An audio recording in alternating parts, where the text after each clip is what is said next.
Don't be the dressing room DJ. Let your pals take care of the tunes. Drive smart.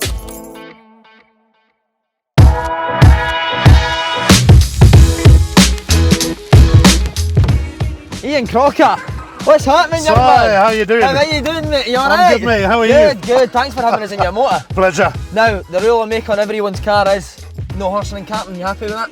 No what? Farting. Well, now you've said it, I'm going to have to do it, I'm afraid. How are you doing, mate? Alright? Happy to be back in Glasgow? I'm good. I love Glasgow. You can't Is your beat it, mate. adopted home? Of course, yeah. I've been coming here 21 years now and love the place. What do you love about it? Just the whole city is fantastic, the people and everything about it. I don't even mind the rain. Bring it on. It's lovely. It's nice, isn't it? Do you get recognised a lot? Not that often because it's more the voice than the face, and the voice is better than the face, to be fair. So that's just as well. But occasionally you do, coming out Glasgow Central train station and somebody will shout out a commentary line at you or something, which is all very humbling, if a bit bemusing to those people who might be standing around near me at the time. Yeah, right, let's go. We're going to go to Which way are we going? So out that way, mate. I'll keep you right. Yeah, you tell me where to go. I am the worst at this. We've got a Londoner and a Dundonian trying to get directions in Glasgow. What chance have we got? No, not from London, from Dorset. Oh, is it Dorset? Yeah, right? originally. You're a West Ham fan? West Ham, that's a long story. Yeah. We're going to come to that in a minute. We're just going to talk a bit about what we're driving today. So this is your missus' motor? Yeah, it is, because we drove up to Scotland to spend the week here before doing Livingston Rangers on Sunday and Newcastle Bournemouth on Saturday. Mate, I actually feel like I'm sitting in the house listening to my telly when you talk, yeah? I'm usually in my pants, so that's totally different. Well, thank God you're not today. Which way are we turning here? Left, mate. I'll keep you right. Left or right? No, so, did you let your missus do the long drive, eh? Nah, she doesn't like motorway driving, or so she tells me, so It was all down to me. But I don't mind it. I'm used to driving the football grounds all over the place here and there, so fine by me. She's got you on toast, hasn't she? Yeah, totally and utterly. Right, look, there's Hampden there, big man. Look, there it is. Yeah. What a place, what a place. You've covered loads of games at Hampden now. Yeah. You got a particular favourite? There's been a few. The Old Firm Cup final 2002 was some occasion. Lovencrantz injury time winner. Oh yeah. Scotland, when they used to give the big nations a run for their money, like Germany and Spain and Italy. Yeah. And 2016, when Hibs, after 114 years, finally won the Scottish Cup. That was a bit special, with apologies to Rangers, but you just felt 114 years coming out and amongst all the Hibs fans and players that day. It's only in Scotland that you need to say apologies to Rangers there, isn't it? Because do you always get that? You Celtic or Rangers all the time? Yeah. You're better in that lane, mate. There'll be an apologies to Celtic coming up as well. Is that You've got to keep on the right side, haven't you? You've got to keep on the right side. Good driving there. Safety, how safety's driving was mirror indicate, is it mirror signal indicate? Good man. But see, like Hampden comes in for a lot of stick with the atmosphere and stuff like that. Do you find that as well, or do you love it? When it's full, it's brilliant. Yeah. I do think the pitch is a little bit far away from the stands for my liking, which when it's not full does obviously affect the atmosphere. But you know, it's the National Stadium. I've quite enjoyed doing games there over the years, in truth. Do they look after you? Get nice pie in that half time? Yeah, reasonable food in the media room, you know. What are we going to do? Roads closed. Typical man. Roadworks everywhere you go, everywhere. Got Ian Crocker in the motor. Get that road back open. Stop me is. Yeah, I don't think I quite wield that sort of power somehow. But see, recently, obviously, there's not been too much to shout about. How hard is that to commentate on? It's been tough. I mean, I started commentating on Scotland in 1998, which was the last time they qualified for a major tournament. It's not my fault. I hasten to add that they haven't in the amount of time I've been commentating on them. But yeah, there's been some low points through the years for sure, and I just hope with this playoff, you know, that maybe this time they could do it. It'd be great to see this group of players there, I think, but also the Tartan Army, of course, at a major tournament, because I think they're getting right hacked off with not being able to go to one for so long. Well, you watch a lot of the Scotland team, so can they win the playoff? The first playoff semi-finals looks like it'll be Finland or Bulgaria at Hampden. You can't ask for much better than that, a one-off home tie. Yeah. And then final could be Serbia, could be Norway, could be trickier, whichever. So let's get through the semi-final first, and then worry about the next. But I think they've got a chance. Who are we to count our chickens, eh? Exactly. You wouldn't get carried away with anything regarding Scotland at the moment, but I do think the squad that I say we as well, because it feels like we, having covered them for so long, the squad that we have now is probably better than Northern Ireland's, better than the Republic of Ireland, better than Wales, apart from Bell. So really, you know, there's no excuses. I think they've got a good chance of making it to Euro 2020. Do you get much interaction with managers in Plymouth? Yeah, over the years there's been a few. Most commentators like to get an early shout on teams because it just makes you feel settled and you can do a bit of homework and get ready for the game. So over the years, quite a few. Walter Smith was brilliant. Martin O'Neill used to write his formation down on a bit of paper, scrunched up, and hand it to you as he came in the ground, because I don't think he'd picked it until 5 minutes before, most of the time. Maybe these days managers are a little bit more cautious and cagier, but Derek McInnes does the same, writes out a formation for me. So we've got him well trained, just have to work on a few others. You say that see when you're no commentating on Scotland, do you still want to see them do well? Be honest. I do. There were times over the 21 years when obviously we didn't have the rights to Scotland, and I'd watch Scotland ahead of England because I feel an affinity to Scotland, having covered them for so long, having covered the game up here for so long. And plus the wife was born in Dundee. I'm from Dundee. I know, yeah. She left when she was got Fat Sam's?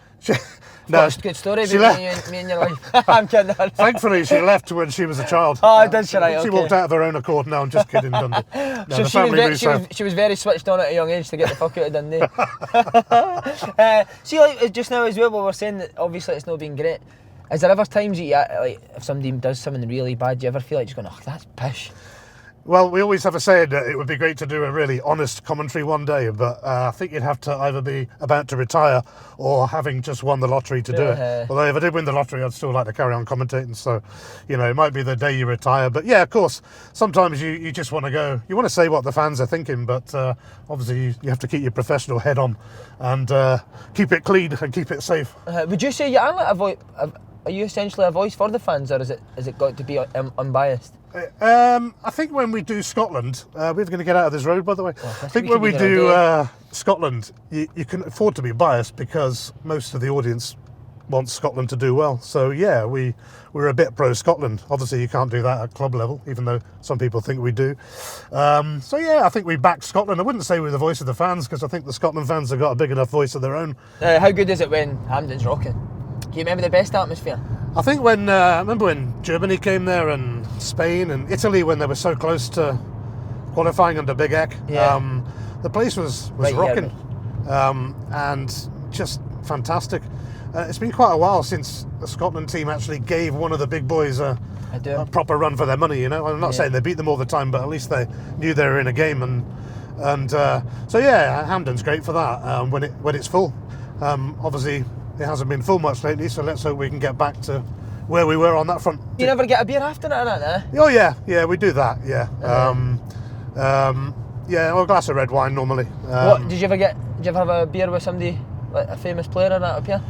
I tell you, I did have a beer with when he first came, and that was Fernando Eriksson. And did you, right? Yeah, what a lovely guy, and God bless him. And I forget which hotel it was, but we had a lager, and he was chatting away, and he was saying about the old firm, and I said, there's nothing like it. And he said, I've played in derbies in Holland before, and I went, Fernando, forget it, there's nothing like it. And I remember in his first... Oh, I'd go right there, mate, sorry. His first two old firms, he got sent off in one and roasted by Bobby Petter in the other.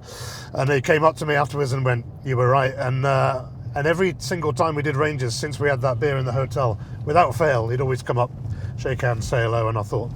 And that, along with many other things, summed up the guy. Oh, brilliant. So you had a beer one before his first Old Firm game, ahead? Yeah, well, when he joined Rangers, it was a weekend. Was it just a chance meeting, like? Just a chance meeting. We happened to be in the same hotel, and clocked who he was, and he was different class. I mean, what a character, and his illness was just tragic. When did you get the buzz for commentating? Were you just following John Motson home and away? I was actually listening to Radio 2, which would be 5 Live now, but was Sport on 2 back then. A guy called Peter Jones did commentary. Right. You know, long before your time, but a fantastic voice. I used to listen to him whilst watching Weymouth, my local team, and have the radio there listening, and I thought I wouldn't mind doing that. And eventually fell into it. I actually got a job when I moved to London at the age of 17. I was a bit of a country bumpkin in London, didn't know what I was doing, and Oh, I know what you were doing. no, I wish I was. I wasn't even doing any of that. I left But, yeah, so I got a job at West Ham doing the Tannoy public address, Right. and from there I met guys from Capital Radio and sort of got into it that way. So it was an unusual way to start commentating. See, just on West Ham, who was your heroes when you supported West Ham? Was McAvenny one there? McAvenny was there, and Cotty. I joined them just after that year when they finished third. Should have won the title. McAvenny and Cotty were magnificent. So I was there for 4 years. Started the year after that. Just missed the good year again. Imagine Frank taking you in London. You what? Sorry. Imagine Frank taking you for a night. Yeah, well, I think he took a few guys out in London. Never came back. Yeah, I heard a few stories of Frank. Bumped into him at Mr. Singh's Curry House the other week, actually, where we were regaling a few stories. But like, see, on the commentary front, is there somebody would somebody come to you and say, by the way, you've got a voice for commentary? Because that voice is tremendous, isn't it? Well, it doesn't. It's just my voice. It doesn't feel like that to me. Have you had to work on it or that? No, it's just not really. No. I think sometimes I feel I sound a bit high pitched when I get too excited. So I've tried to calm myself down a bit in recent years. Whether that's worked or not, I don't know. Because you're watching games and you naturally get excited, don't you? So your voice goes up and up and up. But, does the voice matter though? Does it matter to? Well, does it make you a better commentator? The distinct voice. Yeah, I think so. Because most commentators, you don't want to sound the same as everyone else, do you? No. So hopefully I don't. Although the missus says that I do sound like a few others. So. No, you don't, mate. But she doesn't know what she's talking about anyway, so that's fine. What about other commentators? Who else do you rate? Who's the best in the business? Well, when I was growing up, it was pretty much John Motson, Barry Davis, and Brian Moore. Used to love Brian Moore and got to meet him actually. Well, all of them, but and he was a lovely guy. And then I started doing games in England when John Motson and Barry Davis were doing Match of the Day highlights and all that. Legends of the commentary game, to be fair. And in Scotland, there's been a few, obviously, the legendary ones of yesteryear. I know Archie. all about. Yeah. Woof. And there's something about the Scottish voice that lends itself not just to commentaries but to most things actually. But there's something about that voice that just adds a bit to a commentary as well. Unfortunately, I haven't got that accent, despite all my time spent here. So, hopefully make up for it in other ways. You're saying that about the Scottish accent. So why do you think Scottish football's picked you as the voice of Scottish football then? Well, it kind of happened. Funny enough, I've always had like Scottish bosses over the years wherever I've worked. When I worked for Capital Radio, it was Richard Park, who used to be at Clyde, and then. Sorry to interrupt you, mate. I'm sure Celtic Park's about here somewhere. Yeah, let me think. Oh, You're never waiting for it, good man. I'll do it this way. Right, so your bosses are Scottish, sorry. Yeah, Richard Park at Capital, used to be at Clyde. A guy called Andy Melvin at Sky, who was a big Aberdeen fan. So they offered me the gig when Sky got the Scottish football full time. I've been doing a bit of work for them here and there. And I thought, great, sounds good. Never thought I'd be doing it 21 years later, so it's been great fun. Did you know much about Scottish football before you done it now? Yeah, I followed it quite a bit because when we did radio at Capital, we used to do, because obviously Celtic and Rangers fans are everywhere, aren't they? Quite a few in London. So we used to do a little feature on the Old Firm and all that most weeks. So I've always watched the games over the years, and there's some iconic matches and players and fixtures. And some of the old coverage of it is brilliant. I love watching it still. Are we stopping here? We'll stop here. Why not, let's mate? stop We'll have a wee turn. You can go up a bit. Let's go up the Celtic way, shall we? Just pull up to the front door. We can do what we like about here. They put the barriers up. They knew you were coming back. Oh no, I was in the reserve. I was doing it at Barrowfield. I was one of the first team players that came up here. Look at that. Tremendous, though, eh? Yeah, they've done a great job with this walk, isn't it? You get a wee buzz when you go into stadiums like Celtic and Rangers. Yeah, all the big stadiums, I love it.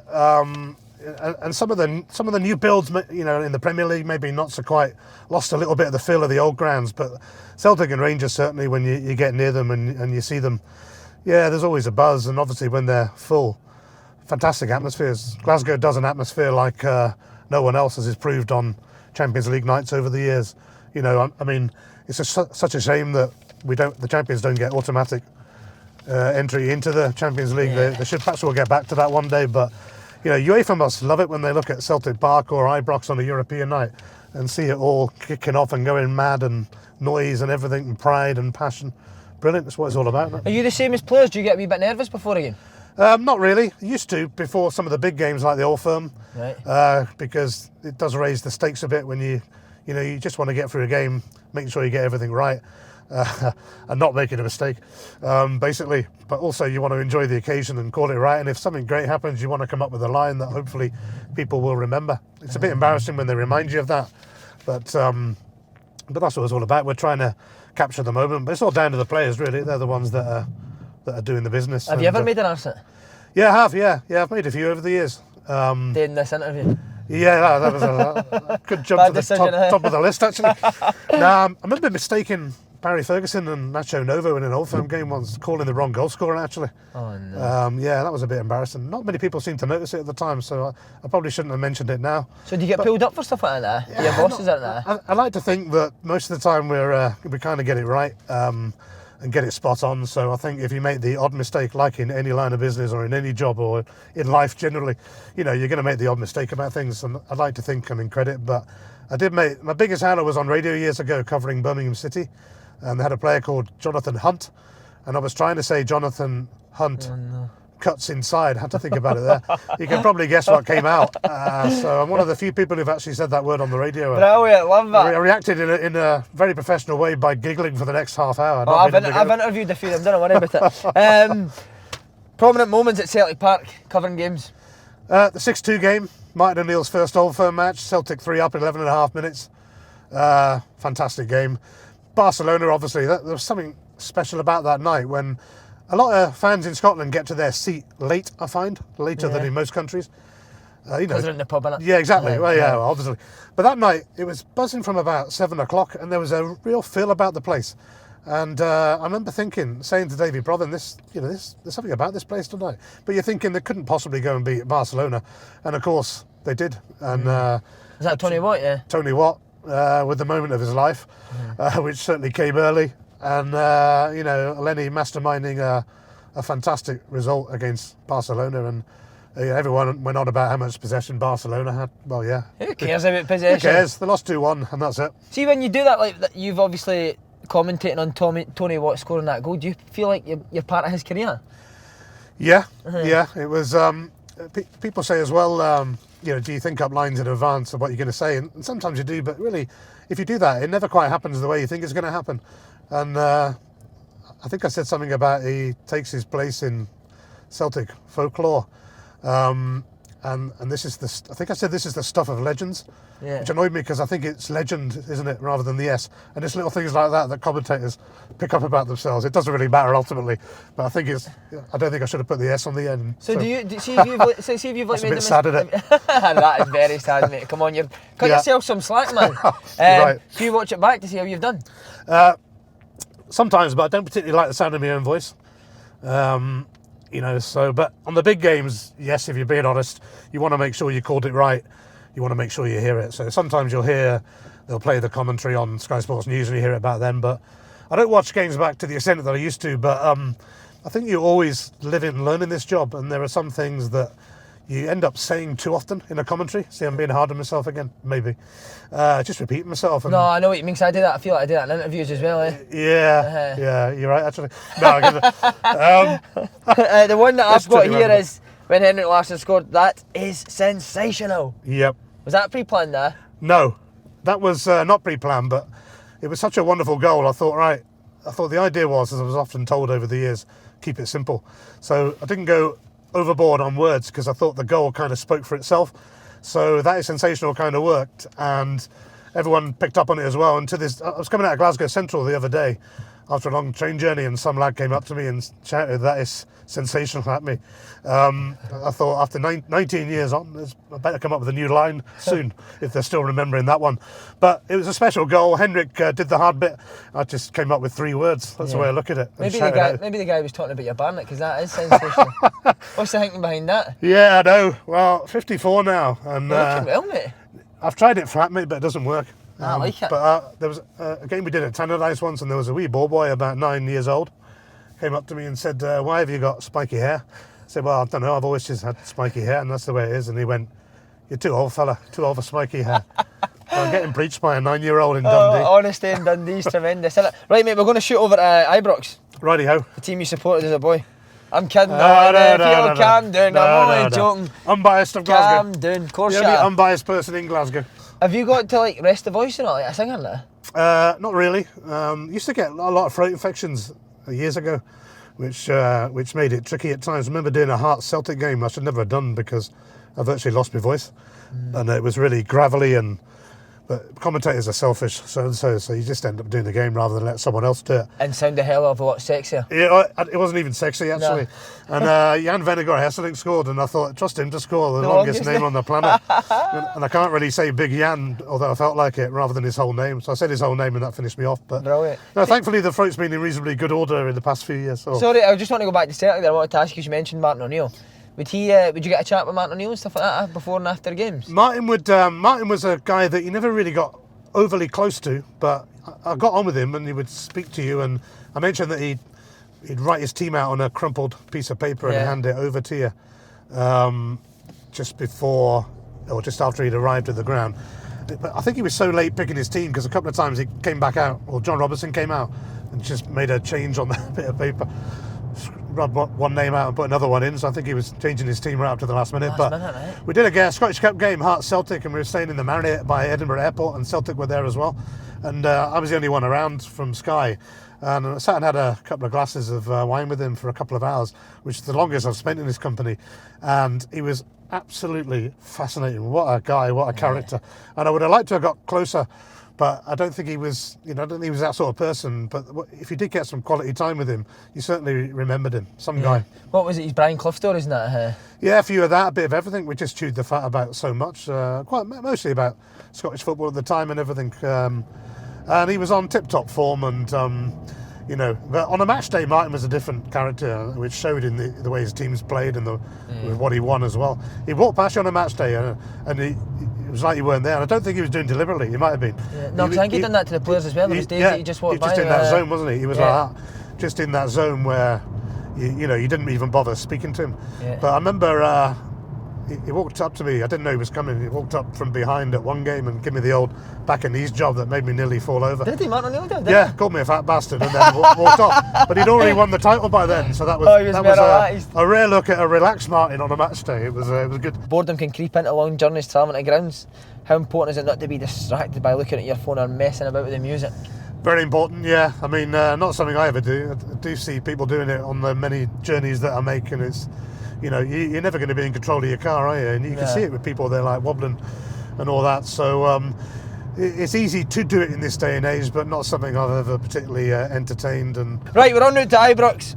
Talk us through your match day preparation during a big game such as Celtic and Rangers, and then we're going right, mate.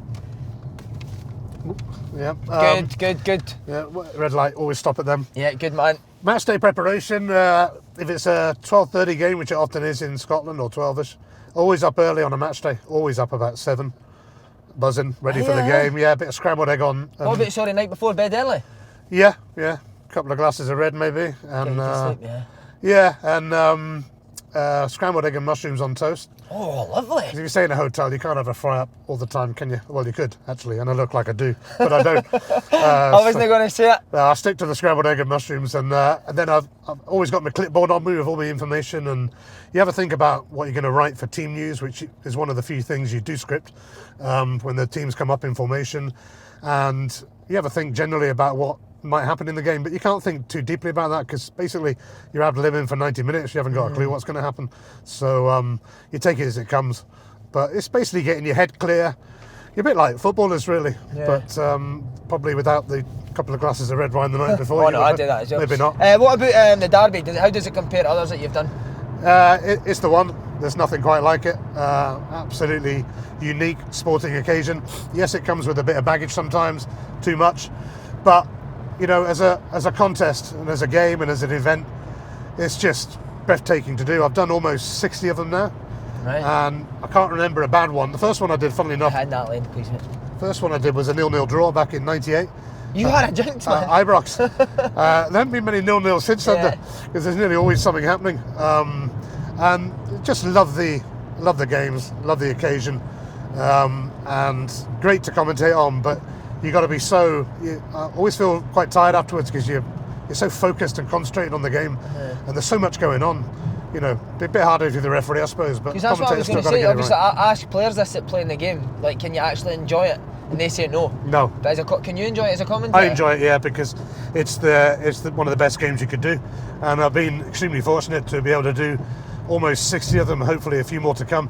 So yeah, I've always got the buzz for it. I look at when the fixtures come out, it's the first one you look for. I like all derbies, and I've been fortunate enough to do a few. Sunderland, Newcastle was great, Birmingham, Villa, bonkers, but nothing quite comes close to the Old Firm. Rangers, yeah. You said about sometimes it goes too far. You ever had stick for fans? I have, yeah. Yeah. We going over that way? Yeah, that way, mate. Yeah. I have had stick, yeah. I get a bit on Twitter after a game, normally accusing me of bias, which of course I'm not, but nobody believes me.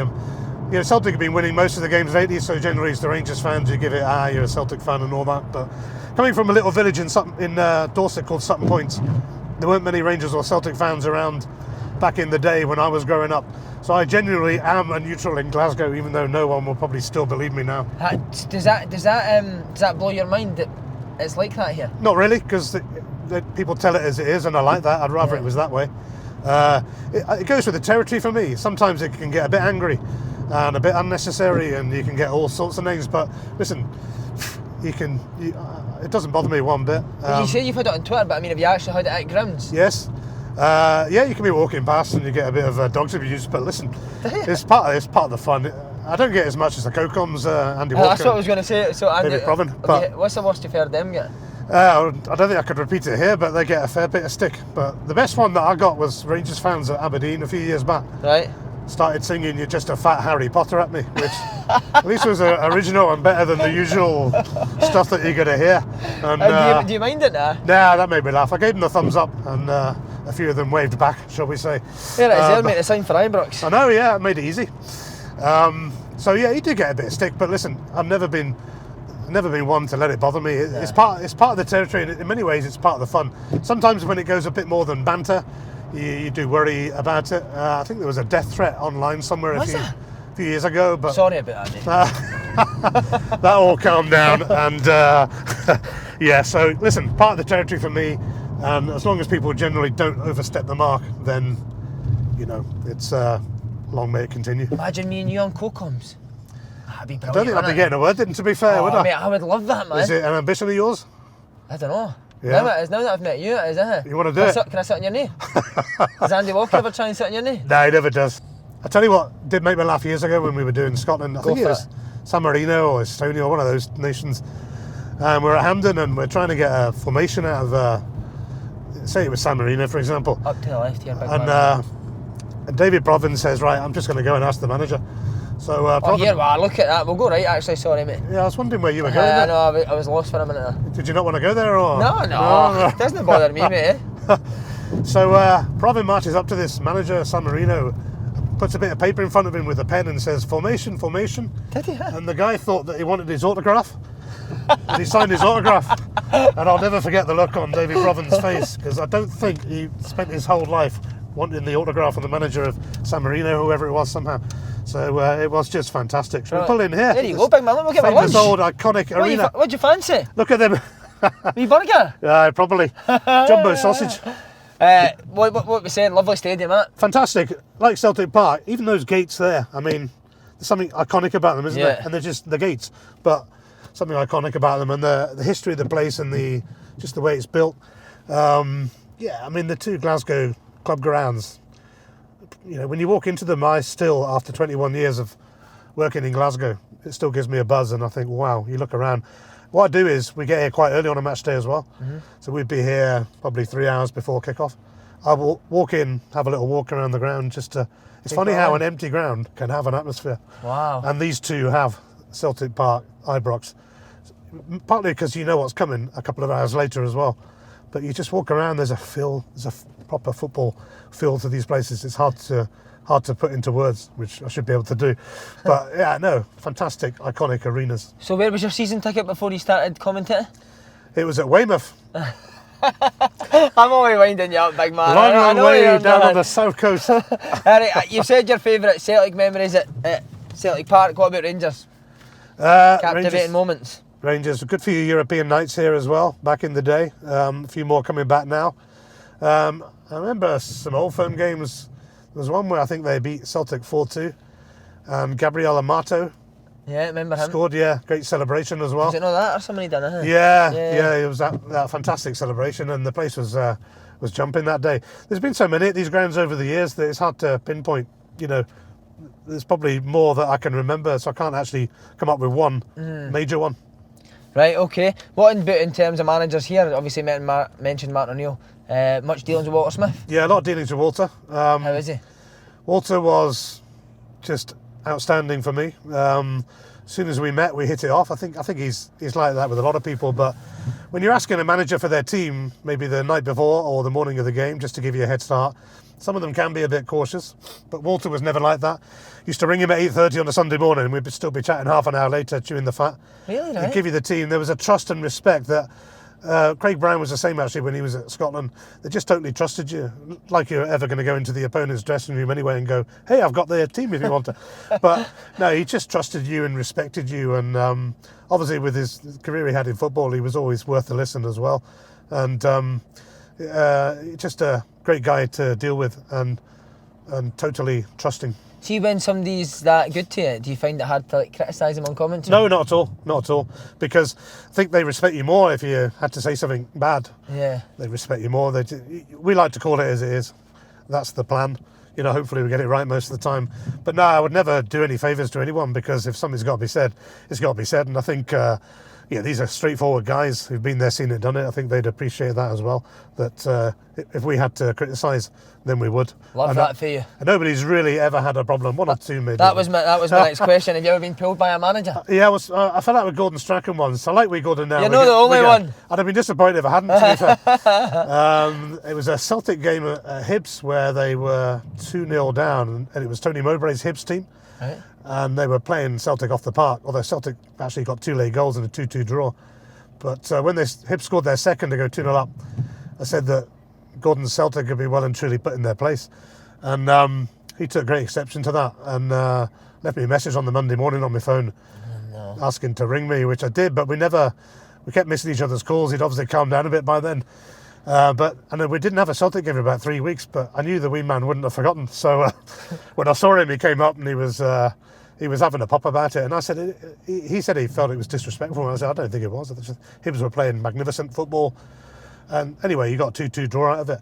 But, again, he's a passionate guy, isn't he? Yeah. And I enjoyed watching his teams, and we made up a couple of years later. It was all right. Okay. And I always made the point of when he won the title or a trophy, going up to him and saying congratulations. And you should see him on the same plane now and again, coming to Glasgow a few times. And he was great, and he was good to us when he was in charge of Scotland. So it was a long time ago, that. And like I say, I think it comes with the territory that you've got to have a wee fallout with Gordon, otherwise you're not part of the proper... You're not doing it right. Nah, exactly. But that's the side of commentary that people don't really see, eh? Because when you think of a commentator, you wouldn't think that managers would... So they obviously watch the game back and listen to what you've said. Yeah, well, they all say they don't they? Some of them say, I never read the papers, never watch... but I'm sure quite a few of them do, but most of them are fine. Honestly, there haven't been many issues. I don't think most of them care what we say anyway. That would be the general thing, and nor should they, because they should know more than I do, certainly, and that's the case. So those sort of incidents have been few and far between. Most managers over the years have been pretty good to deal with.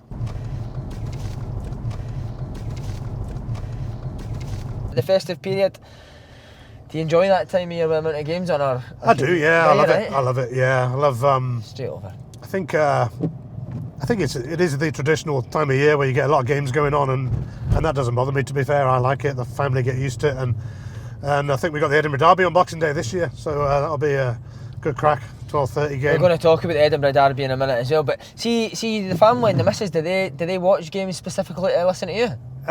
No, they find it embarrassing listening to me, so they don't bother. They don't particularly like football, but sometimes they'll watch. But nah, I told the missus I was doing Edinburgh Derby once, and she asked why Edinburgh were playing Derby. So at that point, I decided to give up talking to her about I love that. Although perhaps with the when your hobby is your job, which it is for me, perhaps that's what you need when you actually get home. You need a bit of less football chat. So see the festive period, does that mean that you can't really have the drinks that you want to? Not really, no. Yeah, not quite to the level of footballers. Taking it easy because I do like me a bit of red wine. So I'll be having Shiraz. Would you like to be Shiraz? Malbec normally, Oh, but I don't mind a bit lovely. of Shiraz. An Argentinian Malbec. Argentinian Malbec. Oh, dearie me. Can't beat it. Me and you after this. But yeah, Me wine bar. Yeah, it sounds good to me. Tremendous. But no, a few years back when I was at Setanta, actually, we had a game on Boxing Day at lunchtime, so I had to drive up with Craig Burley, who was working with me. Right. He was living in Nottingham at the time, now in America. Do you have his teeth in? Yeah, he did, thankfully. Right. But we drove up, picked him up in Nottingham, and we hit this fog up north, and it was really bad. I remember Burley saying to me, you couldn't actually see 50 yards ahead, but he was going, it's Christmas Day night, there's nobody's going to be around, speed up a bit. And I thought that could be our epitaph, our final words. There's going to be nobody around in this fog on Christmas night. And there wasn't really, but it was... So you ignored them? I ignored him and went slow, much to his annoyance. Good man. So yeah, Christmas Day you do take it a little bit easier, that's for sure, because you got the match the next day, and on some occasions you do have to drive up or drive to a game on Christmas Day night, but there haven't been too many of them, thankfully. Yeah. Does that not put you off the job a wee bit? You need to do that Christmas. Nah, is there times that you're thinking, is this worth it? It's part. I always think it's worth it. Yeah, it's part of the job. You got to realise how lucky you are to be doing what you do, and I certainly do that. People say you don't know how lucky you are. I do know how lucky I am. So to me, that is a bit like getting stick on Twitter. It's part of the territory. Wow, man, you just let things roll, didn't you, mate? Yeah, you got to do it. You got to take it easy, man. You got to take it easy. That's why you look so young. You've not got a care in the world. Care's not a job. I won't say that young, but see, when you first started it, did you think you would get to this level? I had belief in myself. Yeah, I was working. Why did you think you would do so well? I just think because if you don't believe in yourself, and this goes with anything in life, why would you expect other people to? I managed to try and get an interview with Roy Keane after one of the games. He'd done RTE, the Irish station. Yeah. Hardly ever did interviews. So I thought I'm going to try and get an interview with him. So he finished his interview with RTE. He was on the same camera we were using. So I just stepped in and went, Roy, any chance of a quick word for Sky? He just stood there, staring straight ahead, didn't answer. So I said, any chance of a quick word for Sky again? Same. Tried it a third time and he came right up close to me, right here, and just went, please. Because I never said please. Please, he had a point, but I thought if you're going to be told off, then he was muttering about manners. That's straight on, sorry. And I thought if you're going to be told off for bad manners, I don't mind being told off by a guy who was a fantastic player to watch, one of the best I've seen in my time watching football. So did he do it, no? He did the interview and he was brilliant. Please, brilliant, yeah. And at the end of the interview, they were playing Real Madrid in the next game midweek. At the end of the interview, I sarcastically gave it thank you very much, Roy, for doing the interview and best wishes against Real Madrid. And he kind of just went, oh, thank you very much, Brilliant. What a guy, what a player. Right, just back onto Sky. Sky didn't take up the rights for the Scottish Football League for a few years. Did you miss it? I did miss it, yeah. Because by then I'd got so used to doing it. I think we missed 4 years. That right, Lynn. And during that time, though, I did the Championship in England, which was great fun, playoff finals and all that. So that took a little bit, and we still had Scottish Cup as well, so we were still doing that. So we had a good run. I did 19 Scottish Cup finals, I think. Right. But as with always in TV, we haven't got the rights to that now. These things happen. But and I miss those because nothing like the one-off occasion for me. I do like a good cup final or a championship playoff final. So see, when you hear somebody else commentate on that Scottish Cup final, is it like when you seen your ex-bird on another guy? Well, not quite like that, no. But I remember going to the last season's cup final. Right. And I just went to watch in the press box, and it was a really weird feeling having done 19 of them to actually just be sit there watching, and I find it hard to sit and watch a game, mainly because you're always thinking also when something happens you're thinking, oh that was close, but we'll see the replay in a minute. Oh no, actually I won't, because I'm not commentating on it. So it was a weird experience, and but like I say, these things happen, swings and roundabouts, isn't it? Yeah. And rights change hands a lot, but generally with Sky, they've put awful lot into Scottish football over the years. But you got a big money move to Setanta for a period of time. How big was that? A different experience? It wasn't that big, but not really, because it was a lot of Sky people who went there at the same time as well. So, and it was all very similar, some good guys, and enjoyable time. But they went bust. But we'd never do it again. No, I don't think so. But they went bust, so I had to go. Was that your salary that? I wish it was, but I would say not. Does Sky feel it a lot more like a natural home for Scottish football? I think so, yeah, because they've been doing it for so long. We get a bit of stick. Well, Sky gets a bit of stick. We'll get a bit of stick. But Sky have been a major investor in Scottish football for a long, long time now, and will continue to be so with an exclusive deal. They put getting that right line, mate. Sorry. They put the money into the game, and I know we've been around a long time, and some people might think that's too long, but not at all. I think it is, to be honest, the natural home of Scottish football. Right, I need to ask you this before we're nearly at Hampden. It's been brilliant. I've loved it. I need to ask you this. Sometimes commentators have the most obscure stats ever, man. Where do you find this research? Where do you go to find this? We actually have a stats department at Sky who do produce what's called a stat pack for each game. Although over the years you've built up your own sort of lines as well and things like that. But yeah, generally you stumble across them. I've stumbled across a few things see newspapers and all that. Or our guys have dug out a good stat. It's hard to remember one now, but we... See, when you get an obscure stat, I thought, can you not wait to use it? You're just waiting for Yes. the right moment. Yeah, basically. There was, for a long time, there was a stat about the Old Firm games, actually, where it was something like, the team scoring first had only lost something like 2 of the last 70, 80 odd Old Firm games, which was remarkable, really, when you consider those games. The pendulum can swing a lot in those games. So I quite enjoyed that one. I always used to bung it in the first couple of minutes or so. But Start as you mean to go on? Yeah, but that stat, and there's the Scotland hat-trick stat stood for years, didn't they, until Scotland went and scored a couple of hat-tricks with Fletcher and Snodgrass and co and so on. Next right, yeah. Sorry, mate. Yeah. You mentioned the Edinburgh derbies earlier. How good are they? I love the Edinburgh derby. I love the Edinburgh derbies, yeah. We got one Boxing Day. I love any derby, and it's a shame to see Hibs and Hearts where they are at the moment, because they're so much better than that. But not that the table lies. They deserve to be down there by the way they've played this season. But yeah, I love the Edinburgh derbies, and you'll appreciate this as well. The Dundee derbies for me. Oh, tremendous! I find the atmosphere. You played in a Dundee derby. You'd have commentated that, no? I probably did. Did you touch the ball? Or, First sub. I must have commentated on you. One of those. But I find the Dundee derbies great. Everyone's right up for those, and the more derbies the merrier. Just love them. Outside Celtic and Rangers, favourite player that you've watched commentated on Scotland, is there one that springs to mind? In Scotland generally? Yeah, outside the Celtic and Rangers, yeah. Oh, outside the Celtic and Rangers. Tremendous question, huh? It might have been you that day of the Dundee derby. You one touch on the ball. Yeah, that's a good one. Well, there's been a few. Scatcher was quite good at Hearts. Russell Latterby at Hibs. What a player. He was a hell of a player, wasn't he? I'd probably go for Russell if I was pushed, actually, because of that 6-2 game. It was ironic that we had the 6-2 Glasgow derby, and then a couple of months later the 6-2 Edinburgh derby. When Mixie scored a hat-trick, didn't he? But Russell Latterby scored that. Oh, so he did twisting, turning, scoring goal, which was... fabulous. I apologise to Hearts now, having started off apologising to Red. Right, last question on this. Travel. Dream car share 4 passengers for a long distance journey to Ross County. Who would it be? You're hoping to get in, aren't you? No, I'm never getting in. Does it have to be football people or? Anyone you like, mate. You pick whoever you like. I'll probably stick to football, I think. Right, go for it. Jonathan Pearce, because he'd bring loads of sweets. Piercy, yeah, well, I worked with Pierce at Capital. He got me into Capital many years ago, so yeah. But no, I wouldn't want to listen to Piercy for 4 hours, to be fair. Give a paracetamol, so head. Yeah, I heard enough of him. I heard enough of him going back over the years. I'd probably stick to football people, and if I stick to Scotland mainly, I'd probably go for Walter and Martin O'Neill as brilliant. That'd be a good combo. It'd be a good chat, wouldn't it? And imagine some of the stories as well. And I'd probably stick my hero growing up, Billy Bonds, in there as well, from West Ham, because Bonzo's just a straightforward kind of guy who'd speak his mind and so on. So I'd probably stick with him as well. And one more. One more. I'd probably keep with the West Ham theme and go for Tony Gale.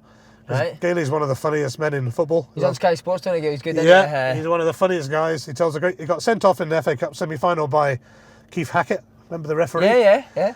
At Villa Park, Forest ended up beating West Ham 4-0. His best chance to make it to a final, and he was given I consider, I would be biased, as a harsh red card early in the game. And Forest under Cloughy went on and romped it. And he was asked years later to do an interview with Keith Hackett about it on a podcast. And he said, nah, he goes, that guy ruined my life, ruined my chance of playing in the cup final. And the people running the podcast said, listen, we'll give you £10,000 for it. And Gailey went, what time do you want me there? Oh, brilliant. So I'd have Gailey in for the patter. Tremendous. Talking a podcast, open goal, get on it. You need to start listening to a big man. I know, it's... I know it's just not in the car or anything. What's happening? Well, it's a wife's car, isn't it? She Right, doesn't okay, do, right, doesn't I'll do let you football. off. Good man. I'll start downloading a few. Good man. Right, we're back at Hampden. Just a wee bit about the cup finals that we've had here. Best cup final memories at Hampden. I think you mentioned the Hibs first time in... Yeah, I think Hibs, I mean, the Rangers' last-minute winner against Celtic in 2002 was dramatic, but that was quite a long time ago now, and I think Hibs, because of the fact they hadn't won the cup for 114 years, and I remember when they were 2-0 down at Hearts in their first tie in that competition, and scored twice in the last 10 minutes, came back to 2-2. I remember saying to Luke Shanley, reporter, this is going to be Hibs' year, that's it. And I kept saying it all the way, and I said it before the game. In fact, I did a piece for the matchday programme for that cup final and said, you know, the day's got to happen. It's got to happen one day when Hibs win the Scottish Cup. And I said I'd quite like to be around for it because no commentator's been able to say it for 114 years. Oh, of course. So it'd be great for it to happen on my watch. Greedy, selfish commentators again. Sorry, Rangers. But and it was a fantastic final. And then, of course, it comes to the corner moment with Henderson to deliver. But what pleased me more, I quite enjoyed the commentary because I thought I captured the moment, and Hibs fans have got tattoos and ringtones and sung songs about it and all that, which is humbling, if a bit embarrassing. But just before that corner's taken by Liam Henderson, I said, what a moment this is. And I don't even remember saying it at the time. And it might not have been a moment at all if they hadn't scored. Yeah. Who knows what would have happened in extra time or... So I was quite pleased with that. And do you even remember saying that at the time? Don't remember saying it. It was Luke actually who told me about it afterwards, and I said I just don't remember saying that, but it fitted perfectly. So sometimes it's the things you don't remember or don't think about that are completely off the cuff. I remember saying Hibs are standing on the brink of history because I thought, crikey, when it was 2-2, if Hibs get a winner, I've got to have something to say here. Normally you do ad-lib, but sometimes you have it in your mind, kind of what you're going to say. And that day, everything kind of worked on that Hibs winner for me. It certainly worked for them. Mm-hmm. And so I would say as a one-off moment, that is probably there. But there have been so many over the years. And how fitting that David Gray, who's got ears like the Scottish Cup, scored the winner. Yeah, appropriate. And it was funny because the Scottish Cup final went on a sequence of late goals being scored at that end and running to that corner. I think Rogic did the same year after for Celtic, if I remember correctly. So they're on a bit of a run of that. But yeah, David Gray, the captain, scoring kind of added to it. And, obviously what happened after the full-time whistle was a bit of a shame, but a lot of a shame actually, because we weren't talking about the game. But I always talk about the game because it was just fantastic. And, Andy Halliday scored a screamer in that game, didn't he, for Rangers, which obviously never gets mentioned either. But it was just... Did you join in Sunshine and Leaf? I didn't join in, but one thing I did do, which is unusual for me, we were still on coverage at the time. And the thing I did was I didn't speak because I didn't think I needed to. So we let the Hibs fans with Sunshine on Leaf just sing. And honestly, that's some of the most emotional telly I think I've seen in terms of covering live sport. And funny enough, it didn't need the words of a commentator. People always say I talk too much. They might have had a point. So we just let it go, and we let the fans go singing Sunshine on Leaf. 114 years put into that version on that day of that song. Great song, by the way. You want to sing it now? No, I don't think I'm going to. It was broken. I'll leave it to you, but it proved to me one thing, that sometimes when you shut up and let fans take it, I try not to talk over teams walking out either, because the natural noise of the fans going like that, you don't need anything to add to it. So commentators probably do the best work when they're not actually talking. How bizarre. Brilliant. Last question, Ian. Hope to continue the commentary game as long as you can. Hope so, yeah. As long as the voice holds out and as long as, people continue to give me work, Sky in the main. But yeah, it's one of those jobs that, I mean, some guys go on into their late 60s and 70s. And Archie went on forever doing games and this and that. Once you've got the bug, you don't want to give it up. When commentators are generally, as I've mentioned, quite selfish. Like that time I was ill, I didn't want to let anyone else do the game, which is terrible when you can hardly speak. But no, I would happily go on as long as is humanly possible, because nothing quite beats the buzz of going to a game, commentating on it, sitting down with a glass of red wine after and chilling. Big Crocker Spaniel, what a man. Enjoyed that, my man. You're getting I got this interview in luck. Give it a few years and you'll be really good at it. Go comms, me and you next Scotland game, alright mate? Right, Ian, thanks mate. Cheers mate. See ya. Take care fella. In the time it takes to score a goal, you can also lose control. Don't speed, drive smart.